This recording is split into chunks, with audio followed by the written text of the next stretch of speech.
Dennis, I'm not persuaded that you're really aware of what your mother's been doing. That may very well be. But there's nothing you can tell me about my mother that would surprise me. Nothing you can tell me short of telling me that she actually killed Alex Wheeler. Dennis, are you aware of the fact that she's got it fixed in her head that Ryan is responsible for Alex's death? And went so far as to even try to get him arrested. I didn't know that. But you've got to understand, my mother gets on these kicks. Well, she actually went to the police. And what did they say? Well, the same thing I did. They said there's no evidence to support a charge of murder against your cousin. But once that woman sets her mind on something, there's no stopping her. That's something you're going to have to get used to. Dennis, I don't understand why you're not more upset about what I'm doing. Listen, I got upset the first time she tried something like this. And the second, and the third. But after a while, well, I think you get the picture. Dennis, Iris also told me that you agreed to support her efforts to unseat Ryan. Is that true? That's what I told her. Well, what changed your mind? I didn't change my mind. Well, look, I had no intention of backing her in the first place. I just told her that in order to get her to do something for me. Look, it's been nice talking with you, but I've got to get back to work. I think we should do this again sometime. Sure. I mean, you are my uncle. I'd like to get to know you better. I'll look forward to seeing you again sometime. Take it easy, Grant. I'd like to get to know a little bit more about you, too, Dan.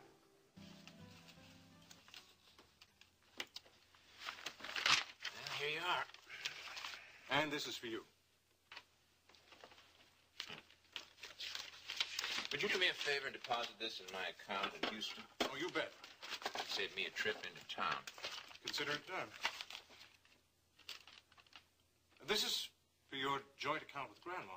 Yes. I want the money available to her if she needs it for anything. That's very thoughtful of you, Barrett, but I doubt whether Grandma will even touch this when she knows it came from me. In time, she'll accept what I've done. You think so? You're going to drill on a 5-acre parcel that's nowhere near the house. That's right. So it won't be like having a rig in the front yard. You better not double-cross me, Jess. I have no intention of doing that, Barrett. You're the real winner here. You make money with the oil and you get Ginny back. If you get rid of Ryan Connor. Oh, I'll get rid of him. He's in my way as much as he's in your way. You still haven't explained to me just what you have in mind for him. I'm working on it. Don't you worry about it. How long will it take? Well, it can't happen overnight. Don't expect miracles, Barrett. You get moving on it before he and Ginny set a wedding date. He'll be wiped out before he even exchanges his wedding vows. All right. I'll leave it to you. Oh, there's one other thing. I want to tell Grandma about this. I don't want you telling her that I sold my share of the ranch to you. Okay. Brother, we've got a deal.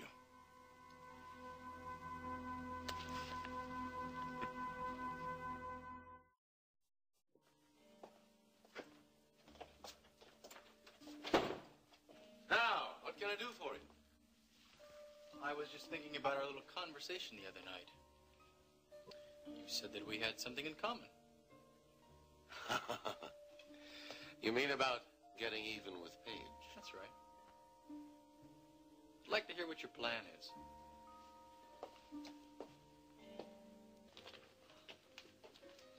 Hello, Ashley. Oh, hello, Mrs. Wheeler. Thank you for asking me to have lunch. Well, since I decided to come downtown and wait for Justin, I thought I might as well have lunch with you. I always enjoy that so much. So do I. You definitely expect Justin back in his office after lunch? Yeah. I called him out at the Marshall Ranch. He said he'd get back as soon as possible just for you. That's very considerate of him. Miss Wheeler, how's Rena? Have you seen her? No. But I talked to Vicky this morning. She's quite distraught. Yeah, I can imagine. I know what it's like to lose your husband.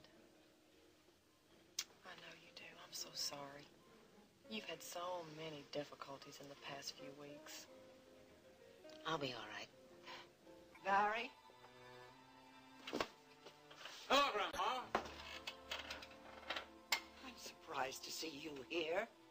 After what happened yesterday, Justin, how could you possibly dare to show up at that funeral? I'm sorry, Grandma, about what happened at the funeral. I'm sure after Raina gets some sleep, she's going to feel better. Get out of here. I'm looking at the books here. Justin? At the moment, I'm bringing myself up to date about the financial status of the ranch. That's no business of yours. Oh, I think it is my business. Get out. Right this minute, Justin. I'm not leaving till I'm ready. This is my home now. Owning 40% of the ranch does not make it your home. I own 60% now, Grandma. Didn't Barry tell you? He just sold his share of the ranch to me.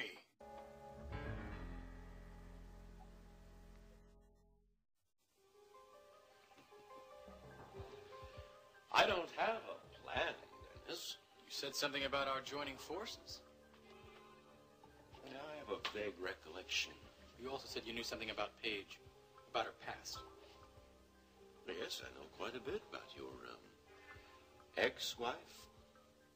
Paige and I lived together back in our Hollywood days. You told me the porno film was only the beginning. Did I say that? Well, I may have had a little bit too much to drink. No, I don't think so.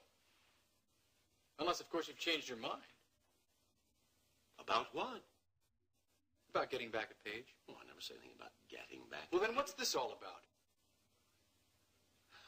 Well, I didn't say anything about it, but that doesn't mean I wouldn't like to. But I'd like to hear your side of the story first. You already know my side of the story. Do I? For instance, I'd like to know why you arranged for Paige to get her old job back at the Top of the World Club. Knowing how I feel about Paige, you find that odd? Yes, I do. Especially since it must have taken some doing to get your dear mother to come around. I've met the lady. What is it Paige calls her? The Iron Butterfly? Why do you think I did it? Well, my guess is that you're setting Paige up for something, and you decide you'd better put up a front, a kind of a smoke screen. Since you seem to know so much about what I'm doing, what do you think it is I'm setting Paige up for? Now, there's the question. If I knew the answer to that... What have you got against Paige, Parnell? How do I know I can trust you with what I have to say? How do I know that you're not setting me up as well? You don't?